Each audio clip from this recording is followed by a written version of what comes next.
추가적인 길게 이야기할 게 없어. 간단하게 필요한 이야기만 전달드리고 저는 넘어갈 거고요. 아무래도 제 생각에는 국어, 영어에 조금 신경 써서 들어주시는 게 좀 좋을 것 같습니다.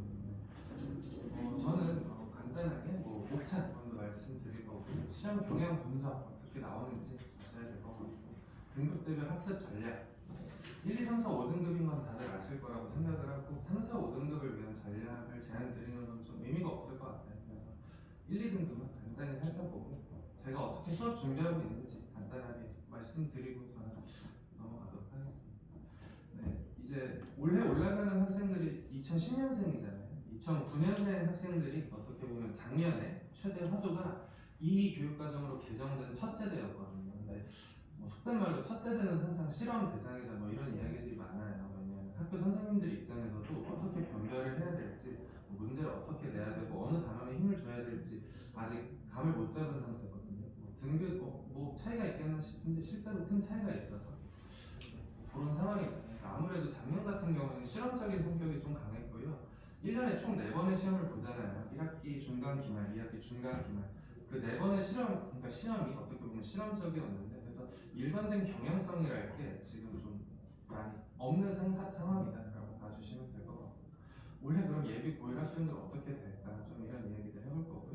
어디까지나 계속 강조 드릴 거지만 실험적인 성격이 강해요. 그래서 일관되지가 않다. 앞으로도 이럴 것이다라고 받아들여 주시면 좀 어려울 것 같고요. 작년에 이랬거나 정도로만 들어주시면 됩니다.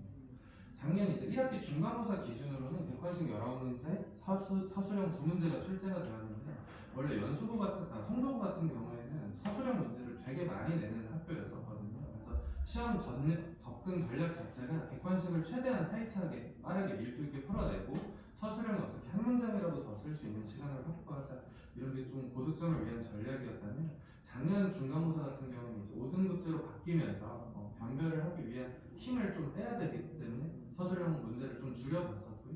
배점 보시면 객관식 4점부터 4.1점, 4.2점 이런 식으로 5점까지 있는 상황이고 총 85점 구성되어 있고요.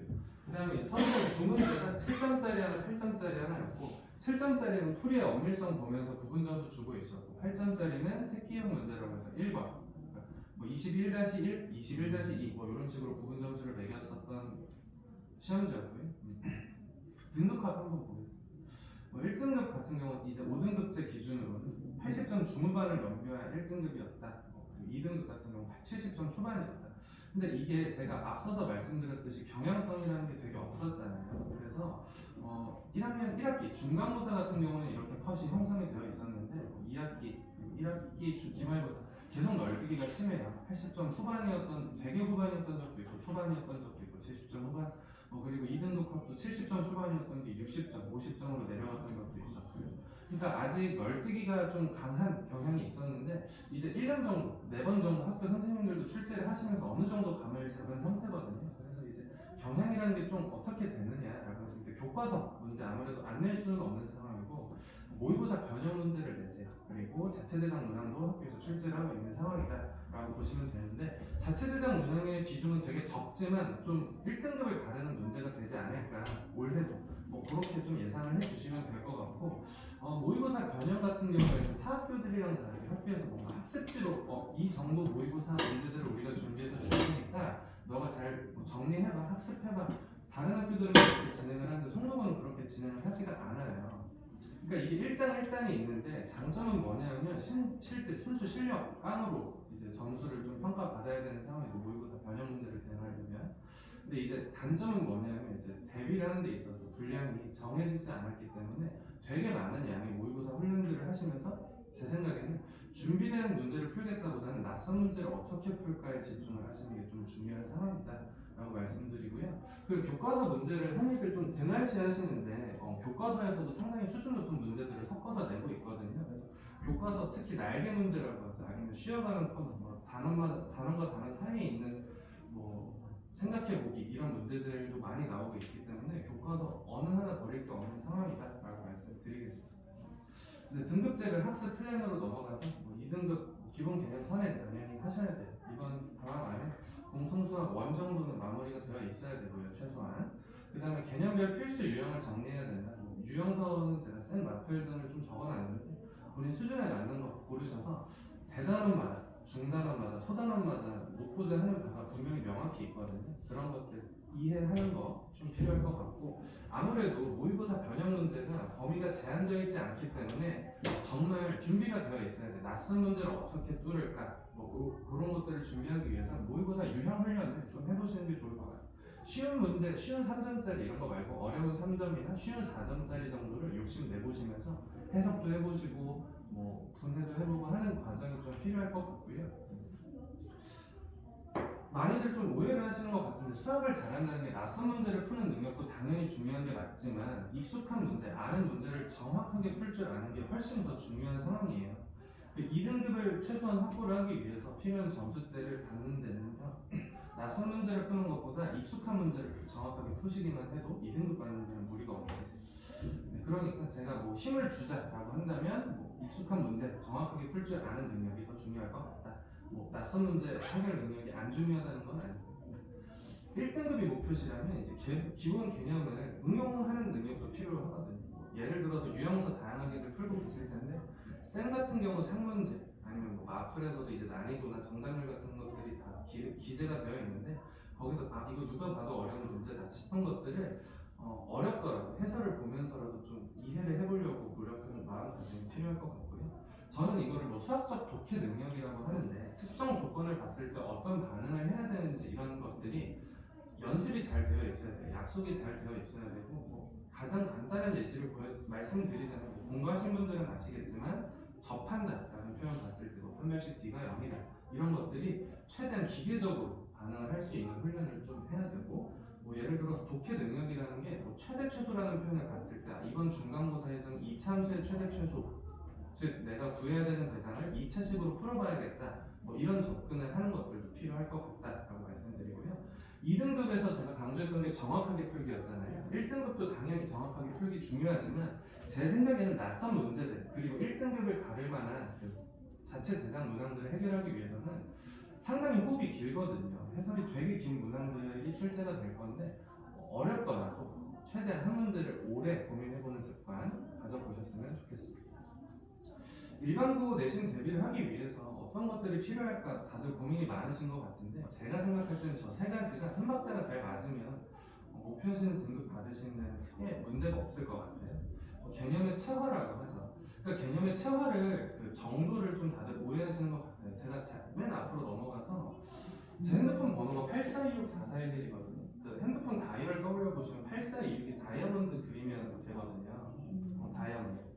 근데 제가 이런 말씀을 드리고 한 3주 뒤에 저희가 막 길거리에서 만나서 제 핸드폰 번호 뭐였죠? 이랬을 때 바로 뭐 기억을 하신다기보다는 아 다이아몬드 뭐라고 했던 것 같은데 뭐 8부터 출발했나 4부터 출발했나 방향은 어땠나 뭐 이런 게 긴가민가 하실 거잖아요. 그러다가 고민 끝에 답변을 내리시는 거는 체화가 됐다고 볼 수가 없어요. 저는 어떨까요? 제가 제 번호 말할 때는 아무런 생각, 다이아몬드 이런 생각 없이도 84264411이라고 말씀을 드리잖아요. 그러니까 그런 게 이제 체화잖아. 그러려면 어떻게 준비를 해야 될까 고민을 해보셔야 되는 부분이고, 멘탈 관리도 중요하지만 제 생각에는 실전 감각도 무시할 수가 없거든요. 같은 실력의 두 학생이 같은 시간 동안 시험을 풀어도 누구는 잘 보고 누구는 못 보는 경우가 종종 있어요. 그 차이가 제 생각에는 실전 감각에 있는 것 같아요. 어려운 문제는 과감하게 넘어갈 줄도 알아야 되고, 객관식 답이 몇 개인지 내가 풀었던 문제들 개수를 세가지고 부족한 문항으로 찝어볼 줄도 있어야 되거든요. 그러니까 그런 것들이 어떻게 보면 실전 감각이라고 할 수 있는데, 이 세 가지 삼박자가 맞을 때 저희가 목표는 등급을 받을 수 있다고 생각을 하고 있고요. 멘탈 관리를 위해서는 정기적인 상담이 필요해요. 이건 굳이 뭐 강사뿐만 아니라 부모님, 가족, 친구 그 누구한테라도 지금 본인의 문제 상황이나 뭐 심리적으로 불안한 것들을 충분히 이야기해보면서 좀 해결책을 모색해보는 것도 필요하고요. 실전 감각을 위해서 저는 이제 매일 1일 테스트를 시행을 하고 있는데, 정기적으로 시험을 보면서 시간을 재고 문제 풀면서 실전 감각도 당연히 길러보셔야 되고요. 고등학교로 올라오면서 시험 시간이 50분으로 늘어났거든요. 근데 그게 이제 여유로울 것이다 라고 착각하시면 안 되고 되게 빡빡하게 진행이 될 거예요. 저는 흔히 이 시험을 진흙탕 싸움이라고 표현을 해요. 50분 동안 정말 처절하게 한 문제라도 1점이라도 더 맞아야겠다 이런 식으로 마음가짐을 가지시고 접근을 하셔야 될 것 같고, 개념을 취하는 고반고, 아까도 말씀드렸지만 저는 제 번호 말씀드릴 때 다이아몬드 안 그리거든요. 익숙하니까, 그만큼 여러 번 말했으니까 가능한 일이겠죠. 체화를 하시기 위해서 고반복을 하셔야 된다. 그리고 뭐 저는 이렇게 뭐 수업을 어떻게 진행하고 있는지 간단히 말씀드리자면, 모의고사 낯선 문제들, 양질의 문제들을 많이 풀어보셔야 되는데, 제가 이제 타 학교 모의고사 프린트들을 싸그리 모아서 전문한 해설을 제공을 할 거예요. 유튜브랑 인스타에. 뭐 예시를 들어서 뭐 이런 식으로 제가 학교별로 인스타 계정에다가 대광고, 뭐 연수여고, 그 밑에 연수고, 뭐 이렇게 다 전문항을 해설을 올리고 있거든요. 그러니까 보통 연수고 같은 경우는 자기 학교 것만, 연수여고도 자기 학교, 뭐 자기 학교 것만 보시면 되는데, 성모고 같은 경우는 모의고사 프린트가 없잖아요. 그래서 그냥 학교 편식하지 말고 전부 다 보자고, 약간 이런 취지로 좀 접근을 하시면 도움이 많이 될 것 같습니다. 조회수를 제가 안 넣어놨는데, 조회수가 뭐한 6명에서 연수여고 저 영상들을 보는데 뭐 50회, 60회 찍혀 있어요. 그만큼 애들이 틈틈이 생각날 때마다 챙겨서 보셔야 이제 좀 체화가 되지 않는다, 뭐 이런 생각이 들고, 유튜브에서도 이제 제가 뭐 주간 테스트, 일일 테스트, 숙제 영상들, 풀이 영상들도 제공하고 있거든요. 그리고 뭐 이런 것들 매일 조교 통해서 채점하고 부모님들한테 전송 드리고 있고요. 이렇게 좀 체계적으로 저희가 준비하고 있다, 뭐 이렇게 말씀드릴 수 있고, 저는 뭐 여기서 물러나도록 하겠습니다. 감사합니다.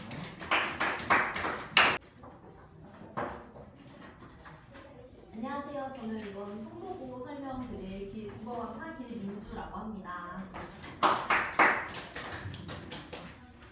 먼저 저에 대한 간략한 소개고요. 저는 2025학년도 연수고 관내에서 이제 고등부 내신 1등급 인원 67명, 종교 1등 5명을 배출하 열심히 일하고 있는 강사입니다. 네, 일단 성도고 국어의 특징으로는 높은 등급컷, 그리고 문법이 기말에 몰려있다는 점, 그리고 모의고사 역량이 굉장히 중요하다는 점을 강조를 드리고 싶습니다.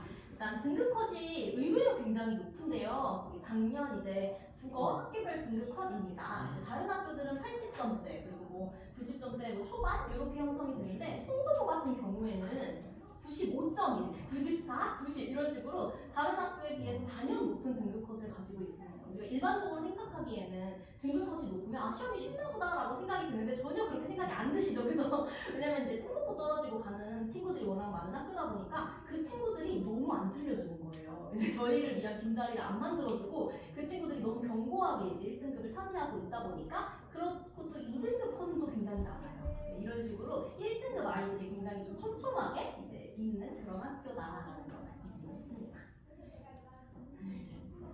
그리고 이제 문법은 기말고사에 몰려있다는 것도 굉장히 특징인데요. 보통 이제 이 시기에 우리가 국어 공부 좀 먼저 해볼까 하면 의문의 변동을 보통 많이 시작을 합니다. 친구들 시작하셨나요? 의문의 변동 해봤나요? 할 예정? 오케이! 그래서 의문의 변동을 이제 많이 하는데, 그 범위는 사실 이제 기말고사에 몰려있는 범위라서 사실 우리가 중간고사 대비를 하기 위해서는 문학 공부에 조금 치점을 맞춰서 공부를 해주셔야 됩니다. 문학이 이제 현대시, 현대소설, 그리고 시나리오, 수필 이렇게 갈래별로 한 작품씩 들어가게 되고, 그리고 화법은 공감하며 소통하기, 뭐 친구와 대화를 할 때는 어떻게 웃으면서 합시다, 뭐 이런 식으로 너무 뻔한 내용이 이제 화법에 들어있는 내용이고, 이제 저희가 이제 본격적인 시험 범위다라고 할 수 있는 부분은 이제 문학 부분에 쏠려 있다라는 점을 그래서 말씀을 드리고 싶습니다. 그리고 또 송도고 국어의 특징이 모의고사 역량 자체가 좀 높아야 된다는 건데요. 이제 저희가 내신은 좀 암기를 해서 도전할 수 있는 영역이지 않을까라고 생각을 할 수 있는데, 송도고 국어 같은 경우에는 기본적으로 학생들의 모의고사 역량을 좀 봅니다. 모의고사 역량이라는 건 뭐냐? 처음 본 지문을 봤을 때 그걸 해석할 수 있는 능력, 그죠? 이런 것들을 좀 봅니다. 그렇기 때문에 시험 범위와 이제 주제적이고 형식적인 유사성을 가진 작품들을 외부 지문으로 많이 출제를 하고요. 그래서 본 시험 범위 공부를 철저하게 하더라도 외부 지문이 나와버리다 보니까 학생들이 좀 낯설게 느낄 수 있는 그런 특징을 가지고 있는 게 송도고 국어다라는 점. 그래서 유사성을 가지고 있는 이제 문학 작품들을 좀 연관해서 많이 공부를 해봐야 한다는 점을 강조드리고 싶습니다. 그래서 송도고 국어 1등급 전략 마지막으로 정리를 좀 해보자면, 한치의 실수도 용납될 수 없습니다. 네, 왜냐면 등급컷이 너무 높게 형성이 되기 때문에 우리가 준비를 철저하게 잘 해서 한 문제도 틀리지 않는다 이 전략으로 가주셔야 하고요. 그 다음 중간고사는 문학 중심으로 대비를 하셔야 되고, 기말고사는 문법 중심으로 대비를 하셔야 됩니다. 다른 학교 같은 경우에는 중간, 기말에 문법이 한 파트씩 나뉘어 있고, 그리고 문학이 이제 섞여 있고 하다면, 송도고는 진짜 문학 그리고 문법 이렇게 나뉘어 있기 때문에, 그리고 기말고사 범위는 문법 2단원에 문학 작품 한 작품이에요. 그래서 굉장히 시험 범위가 또 협소하다고 볼 수 있어서 이제 이 영역별로 공부를 잘 해주셔야 된다는 부분을 강조드리고 싶고, 그다음 모의고사 역량을 키워서 사실 송도고는 수시만 바라보고 가기에는 사실 조금 안정적이진 않다 보니까 수시와 정시를 동시에 접근할 수 있는 그런 전략을 채택을 하셔야 됩니다. 그래서 모의고사를 꼭 같이 병행을 하시기를 권장드립니다. 그래서 이제 1, 2월 학산학원 국어에서는 아직 송도고반이 개설되어 있지는 않습니다. 이제 최소 인원이 이제 확정이 되어야 이제 반이 개설이 될 텐데 학교별로 분반을 해서 중간고사 내신 대비처럼 이제 운영을 할 거고요. 실제로 학생들이 3월에 이제 입학하다 보면 처음으로 겪는 이런 수행평가나 이런 것들 때문에 굉장히 혼란을 많이 겪는데, 근데 실제로 저희가 한 1, 2월 동안은 진짜 내신 대비 하듯이 같은 교재와 이런 같은 과정을 활용해서 그렇게 수업을 할 예정이고, 그리고 주간 모의고사를 봅니다. 매주 한 회차씩 모의고사를 보고 오답 정리를 하게 되고요. 그다음 2월 마지막 주에는 작년도 송도고 기출 문제를 활용해서 실제로 점수를 내보고, 야, 이 정도면 네가 지금 2등급인데 여기서 문법을 한 문제 더 맞추면, 혹은 뭐 여기 산수의 나무에서 한 문제 더 맞췄으면 네가 1등급이 나오겠네, 이런 식으로 좀 객관적으로 지표를 활용해서 1등급에 도달할 수 있는 그런 이제 상담을 진행할 예정입니다. 네, 이제 설명 다 끝나면 저 밖에서 이제 추가적으로 궁금한 부분이 있으시면 질문해 주시면 되고요. 이제 영어 선생님이 들어오셔서 설명 이어서 해주시겠습니다. 감사합니다.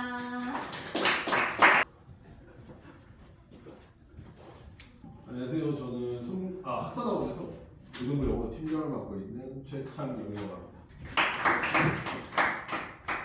간단히 저에 대해서 소개드리면 작년 기준으로 고등학교 1학년 수강생이 40명이었거든요. 그 중에서 16명, 한 40% 정도 되는 학생들이 최종적으로 1등급을 받았습니다. 이걸 알려드리는 부분은 제 얘기를 신뢰하고 믿어주셔도 된다는 의미입니다. 그리고 반갑습니다. 후배님. 저도 송도고등학교 출신이 99회 졸업생입니다. 내가 몇 년도인지 모르겠는데 1999년도에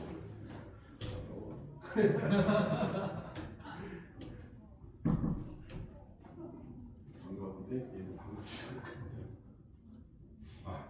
일단 설명의 목차는 송도고등학교 내신 시험에 대해서 먼저 설명을 드리고요. 그 다음에 송도고 내신 시험 대비 전략, 그리고 제가 그래도 여러분들께 드릴 수 있는 팁이 40명 중에서 어떻게 16명을 1등급을 만들었는지 그거에 대한 팁을 좀 드리면 도움이 될 수 있을 것 같아요. 그 부분이랑 그 순서대로 말씀드리도록 하겠습니다.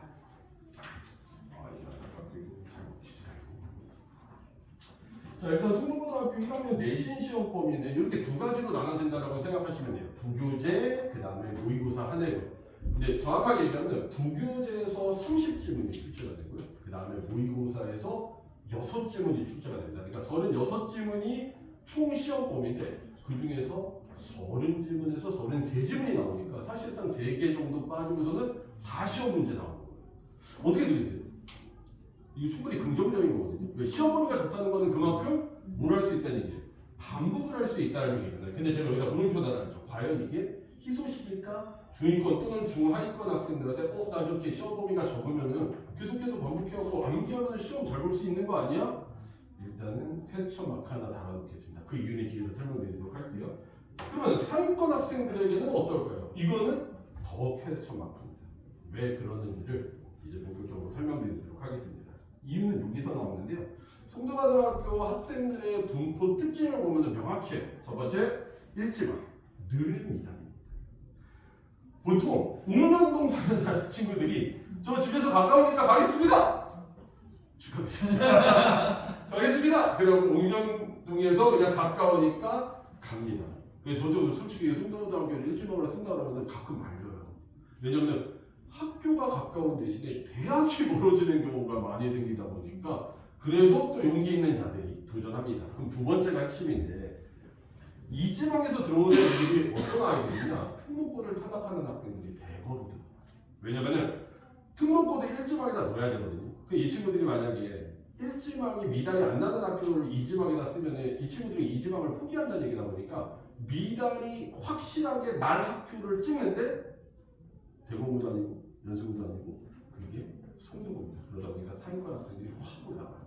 그러면 요 학생들과 요 학생들이 경쟁을 했을 때 과연 어떤 친구가 높이 올라갈지를 생각해보면, 그렇기 때문에 송도고에서는 웬만큼 하면 쉽지가 않다라는 얘기가 나오는 겁니다. 작년 기준으로 해갖고 상위 10% 32등까지가 1등급이었었는데요. 점수 편차를 보면은 100점에서 90점, 작년에는 서술형이 없었어요. 그러니까 대부분 3.5점이라고 생각하시면 돼요. 그럼 객관식 3문제까지 틀려야지 그래도 1등급을 노려볼 수 있다는 얘기입니다. 요 편차의 15점, 14점까지 요거 다른 학교에 비해서 꽤 높은 편이거든요. 왜냐하면 아까도 얘기했던 것처럼 상위권 학생들이 들어오다 보니까 이따 보여드리겠지만 문제라는 거 상당히 높아요. 그럼에도 불구하고 2등급 컷이 70점이다. 대신에 3등급 아이들 보면 40점까지 떨어져요. 그러니까 사실상 이들의 리그와 이들의 리그는 다르다고 생각하는 게 맞아요. 그러다 보니까 제가 어떤 경우를 많이 봤냐면은 이 친구들이 저 어차피 해도 저게 안 돼요. 뭐 예를 들어 뭐 수준이 저 못 이겨요. 왜 얘는 너무나 간단하게 잡고 있으니까 시원이 못 이겨요. 그러니까 얘들은 그냥 지레 처음부터 포기를 하고 여기 또 있는 애들은 나 하나만 삐끗해도 등급 떨어지니까 악착같이 본 거예요. 그러니까 자연스럽게 분리가 되는 점수표가 이렇게까지 나옵니다. 그래갖고 이런 고등학교적인 특징이 있고요. 그러면 시험 문제는 어떻게 나오느냐? 쉽지 않습니다. 기본 난이도 유형이라고 해갖고 기본적인 어미나 내용 파악이나 해석을 통해서 풀 수 있는 문제라고 제가 일단 이거 다 기출문제거든요. 뽑아놨는데 사실 이런 문제 많지가 않아요. 그러다 보니까 없는 상황에서 끌어내다 보니까 이 정도 나왔습니다. 그리고 그냥 단순 어휘같이 보이잖아요. 근데 여기에도 맹점이 하나가 있는 게 원래 이 지문에서 쓰이지 않는 같은 의미의 다른 단어를 쓴 거예요. 그러니까 어휘력을 그만큼 요구하는 학교라고 생각할 수 있고요. 이런 것들은 그래도 현실 구성이 해볼 만하죠. 그러니까 이런 것들이 이제 기본적으로 깔고 가는 문제라고 생각하면 됩니다. 자, 이제부터가 송도고 시험 문제 시작이라고 보시면 됩니다. 어떤 문제가 나올까요? 일단 보기 해석 그리고 문법이 포인트입니다. 자, 일단 보기 해석이라는 게 뭐냐? 일단 보기의 문장의 길이가 상당하죠. 이런 게 다른 학교도 나오기는 하는데 송도고는 주로 나옵니다. 그러니까 다른 학교들은 이런 것들이 변별력을 높이기 위한 문제로 나온다면 송도고는 기본적으로 까는 문제가 있는 거예요. 이 정도의 선진을 해석하지 못한다? 아마 웬만한 친구들, 학생 모두 이 정도 지문은 어차피 아까 얘기했잖아요. 36지문을 반복하기 때문에 아마 눈 감고도 해석할 수 있을 정도로 공부가 될 거거든요. 어디서 결판이 나느냐? 이 보기를 해석하느냐 못하느냐에서 다 결판이 난다고 생각하면 돼요. 두 번째, 문법 문제입니다. 이게 포인트예요. 모두 고르면 이렇게 단어의 밑줄 그고 나오는 게 일반적인 문법 문제, 수능 문제도 이렇게 나옵니다. 근데 왜 이거를 중급 난이도에 놨냐? 왜냐면 다른 학교들 같은 경우는 문법하면 고난이도에다 넣거든요. 여기다가 놔둔 이유는 이제 여러분들 이제 모두 고르시오의 늪에 빠지시게 될 겁니다. 어떤 문제가 나오느냐? 이런 문제가 나옵니다. 아까 전하고 어떤 차이가 있는지 아시겠어요? 아까 전에 단어에다 밑줄 그었죠. 근데 지금 어때요? 문장 전체에다 밑줄 그어놓고 여기서 문법적으로 틀린 거를 모두 골라서 그 개수를 찾는 겁니다. 그러다 보면은 내가 예를 들어 뭐 A, B, C가 답이하고 3개를 골랐는데 사실 알고 봤더니 A, B, E가 답이야. 그래도 어쨌든 3개를 맞췄으니까 정답이 되잖아요. 그런 걸 송도고는 또 방지합니다. 바로 요겁니다. 또 모두 고르시오. 이거 재밌는 거 뭔지 아십니까? 요거 A가 답일 수도 있고 B가 답일 수도 있고 C가 답일 수도 있고 D가 답일 수도 있고 E가 답이 될 수도 있고 이거 5개가 다 답이 될 수 있습니다. 실제로 그렇게 나왔어요. 5개가 다 답이었어요. 그러니까 1, 2, 3, 4, 5번을 마킹해야 돼요. 이건 정말로 신선한 문제입니다. 송도고에서만 문제가 아니에요. 그러니까 송도고가 1지방에 미달이 나는 이유 혹시 아시겠어요? 알아요. 쉽지 않아요. 그리고 이런 문제를 풀어야 되는데 왔더니 쟤는 뭐 과학고 떨어졌대, 얘는 외고 떨어졌대, 얘는 하늘고 떨어졌대 그런 애들이 앞에서 꽉 버티고 있으니까 그러니까 쉽지가 않아요. 요 모두 보여주시오. 정말 눈물 나는 무거운데요. 근데 끝나지 않았어요. 자, 고난이도 유형 1이라고 했잖아요. 2가 또 있습니다. 송도고는 작년 기준으로 영작이 없었어요. 근데 영작이 있어요. 이게 뭔 소리일까요? 영작은 있었는데 영작이 없었다? 서술형 문제를 객관식화 시킵니다. 이렇게 신박한 방법으로. 문장을 구성시킨 다음에 10번째 오는 단어와 16번째 오는 단어가 뭐게 그래갖고 선택하겠습니다. 이거는 사실상 문장 만든다는 얘기죠. 문장을 만든 다음에 여기에서 제시되어 있는 전제를 니네들이 찾아. 근데 하나라도 만약에 삐끗하면 당연히 틀리는 게 되겠죠. 이런 식으로 변형해갖고 낸 게 작년의 특징입니다. 재작년까지는 그래도 영작이 나왔는데 작년부터는 영작을 빼는 대신에 이런 식으로 보시면 알겠지만 33번, 33번, 33번 맨 마지막에 한 문제씩을 넣었더라고요. 그러니까 얘를 이거는 객관식이라고 보시면 안 돼요. 사실상 주관식이라고 보셔야 돼요. 그렇기 때문에 영작을 공부를 해야 됩니다. 자, 그러면은 제가 본격적으로 힘들어서 말씀드리고 싶은 부분은 이 부분이에요. 송도고등학교가 이렇게 문제가 나온다는 거 기정사실화된 거예요. 이게 변하지 않아요. 올해도 아마 그렇게 나올 거예요. 그러면 학생 여러분 개개인이 지금 나 이런 송도고 문제를 풀기 위한 대비를 충분히 하고 있는가? 그거 한번 따져보셔야 돼요. 뭐가 가장 학생들을 힘들게 만들겠어요? 그 모두 고르시오 문법 아니겠어요? 그리고 문법 공부 지금 확실하게 하고 계신가요? 이론 공부하고 그 이론을 적용시키면서 충분히 연습하고 계신가요? 스스로 질문해야 돼요. 어휘? 아니요. 그 어휘를 같은 의미의 유의어, 발의어, 소위 말하는 파생어까지 외우고 있는지 확인해야 됩니다. 아까 전에 길었던 보기 보셨죠? 그 정도의 문장을 내가 해석할 수 있는 연습, 그리고 사실상 객관식으로 나오지만은 서술형 같은 그 영작 문제를 내가 지금 연습하고 있는가? 연습하고 있지 않다라고 하면은 결과는 정말 죄송한 일인데 뻔합니다. 3월 2일 날 딱 서면은 모든 사람들이 같은 출발선상에 서 있을 것 같죠? 절대 그러지 않아요. 출발선상이라는 형식은 있지만은 어떤 친구는 벌써 앞에서 준비하고 있고 어떤 친구는 저기 뒤에서 끄먹고 있어요. 그거 보입니다. 진짜 많아요. 어떤 친구는 방학 동안에 계속해서 늦잠 자다가 이제 아침에 나오려고 그러니까 힘들어하고 허걱대갖고 학교만 오면 죽는 애들이 있고. 근데 그 와중에 또 눈 말똥말똥해하고 생생하게 선생님들 얘기하는 거 확실하게 듣고 가는 애들이 있고. 과연 3년이라는 마라톤을 했을 때 어떤 친구가 먼저 자기가 원하는 꼬린 지점을 잡을 수 있을까요?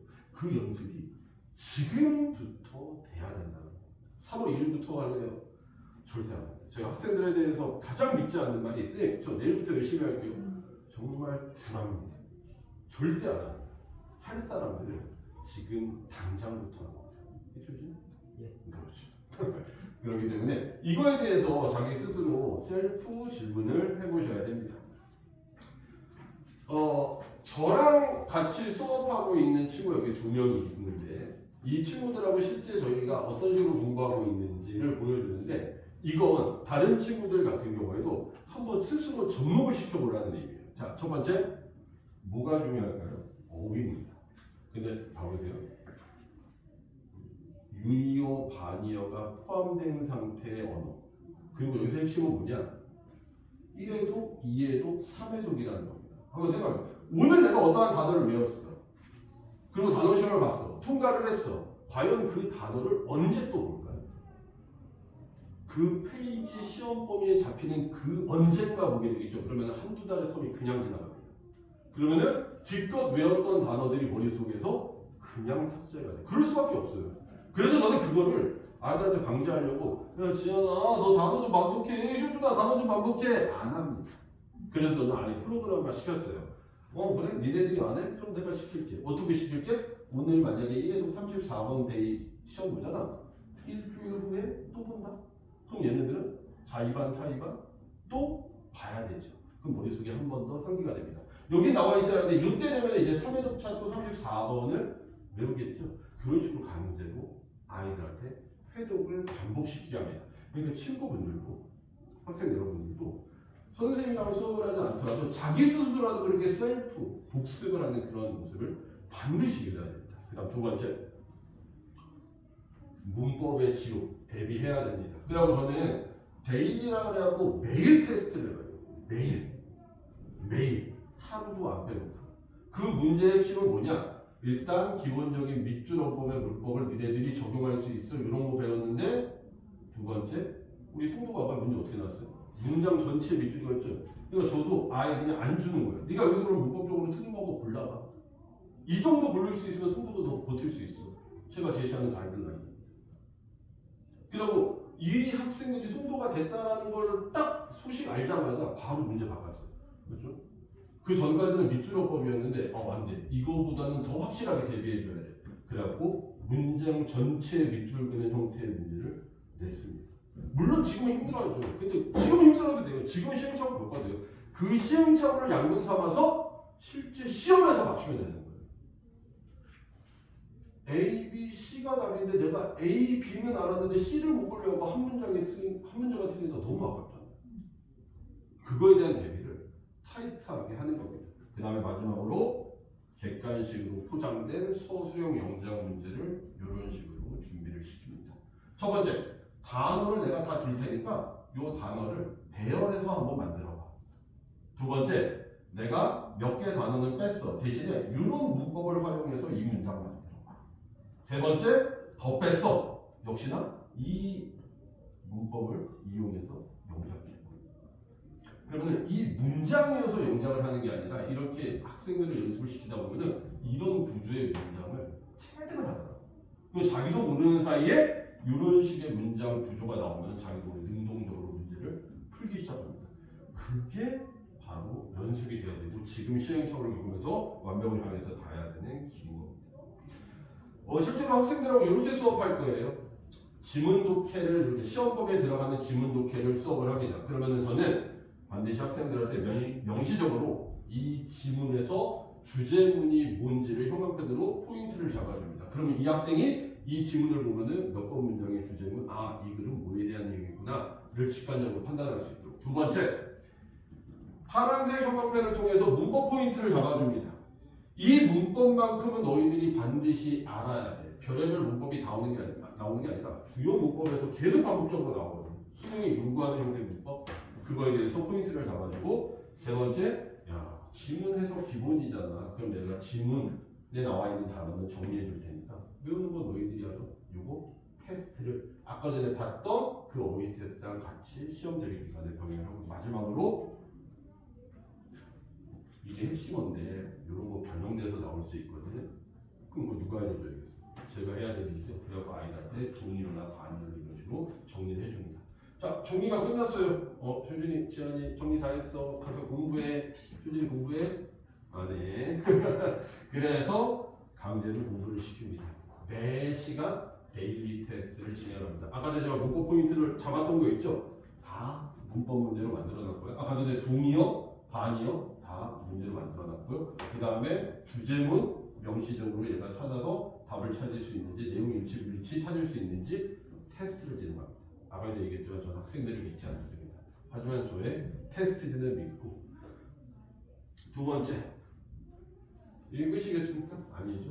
영장 문장 나가고 이 영장을 가지고서 학생들이 서술형에 대해서 대비할 수 있게끔 당연히 공부를 시킵니다. 그 다음에 이 지문이 이런 변형 문제로 나올 수 있을 것 같아. 그리고 예상되는 변형 문제 유형을 잡아서 짜주고요. 마지막으로 시험 직전에 가면은 더 피날레라고 해갖고 모의 내신 시험을 통해서 이 학생이 과연 어느 정도 학습이 됐고 그 최종적인 점검을 해주는 시간을 갖습니다. 자, 그러면 이것만 이렇게 아이들한테 나눠주고 제시 보고 그걸로 되느냐? 안 돼요. 그럼 뭐가 포인트냐? 여기서부터는 학부모님들도 집에서 한번 이렇게 해보시겠어요? 학생들은 정말 알 것 없고요. 첫 번째, 비전을 제시. 효준이는 어휘가 약해. 지안이는 빈칸 추론 문제가 약해. 근데 이 아이들한테 똑같이 같은 유형의 문제를 주고 똑같은 얘기 공부하라고 얘기하는 건 아무 의미가 없어요. 효준아, 네가 지금 좀 문법 문제가 어려워갖고 요번에 문법 문제 5문제 나왔는데 4문제 틀렸잖아. 그러니까 선생님이 다음 시험에서는 문법을 중심적으로 좀 봐줄 테니까 우리 거기서 이제 5문제 중에서 한번 3개까지 올려볼까? 3개까지 올리려면 요 정도는 해야 될 것 같은데 계속해서 그 부분을 제시를 해줘. 지안이도 역시 맞죠? 지안이가 이런 게 부족한 것 같은데 선생님이 이렇게 해줄 테니까 우리 지안이가 그걸 통해서 우리 여기까지 한번 올려볼까? 그런 구체적인 비전을 스스로에게 제시를 해줘야 돼요. 두 번째, 테스트와 문제가 중요한 게 아니라 그거에 대한 피드백을 해줘야 돼요. 그래서 이 문제풀이를 봤더니 A라는 학생이 얘 이게 부족하네. 그러면 그런 스타일의 문제를 좀 더 집중적으로 풀어볼 수 있게 해줘요. 이 친구는 이게 부족하네. 그러면 그 친구한테는 그런 걸 내놓는데 개선이 되지 않으면은 우리 그러면은 같이 한번 공감을 해갖고 한번 그 부분 챙겨볼까? 마지막으로 세 번. 마지막으로 소통입니다. 소통. 제가 부모님들한테 가장 강조해드리고 싶은 부분이 이 부분이에요. 저도 중학교 3학년 자식을 기르다 보니까 소통이 어렵다는 걸 너무나 잘 알거든요. 말을 걸어도 이제 내 자식이 맞는지 대면하고 그러고 저는 옆방에 있는 아이한테 카톡을 합니다. 지유라 그러면서 그럼 또 귀신같이 카톡은 또 답이에요. 전화는 안 받는데 카톡 답장은 바로바로 오더라고요. 그러면서 뭐 요즘에 잘 지내는지 뭐 필요한 게 없는지 그래서 생각날 때마다 친구들한테 보냅니다. 표준아 아까 전에 예를 들어서 아까 내 수업 시간에 표정이 좀 안 좋아 보이는데 오늘 혹시 무슨 일 있었니? 아니면 어떤 부분을 설명하는데 지한이가 약간 좀 아리송하는 표정을 지었던 것 같은데 뭐 문제 있으라고 물어봤는데 아무 대답도 안 해. 그럼 지한이한테 연락하고 야 지한아 혹시 선생님이 놓친 거 있을까?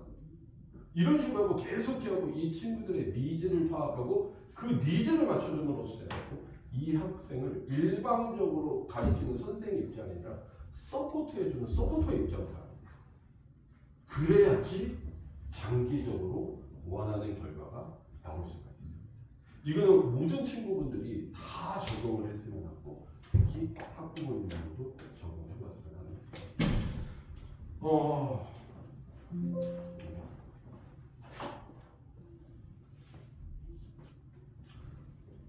제가 설명드릴 부분은 여기까지였어요. 제가 알기로는 송도고를 일지망으로 지망한 학생도 있지만 그렇지 않은 학생들이 많은 거 알고 있거든요. 근데 송도고등학교도 다른 학교와 다 똑같습니다. 학생들 열심히 하고 좋은 선생님들이 학생 여러분들을 기다리고 있고 좋은 친구들이 또 학생 여러분을 만나게 될 거예요. 아마 즐거운 학창시절이 될 겁니다. 제가 20몇 년 전에 그 학교를 졸업했을 때 저도 연수구 쏟아 떨어져갖고 송도 갔습니다. 근데 지금도 만나고 있는 고등학교 친구가 있을 정도로. 그리고 송도고등학교가 사립고등학교라는 거 아시죠? 그래갖고 선생님들이 바뀌지 않아요. 재밌는 거는 저를 가르쳤던 은사님이 아직도 송도고에 계십니다. 그런 것들이 또 이루어져갖고 뭔가 공유되는 부분이 있고 아마 학교 생활은 충분히 재밌을 거라고 감히 장담합니다. TMI인데 제가 가르치는 학생의 아버님이 또 송도고에서 수학 선생님으로 계세요.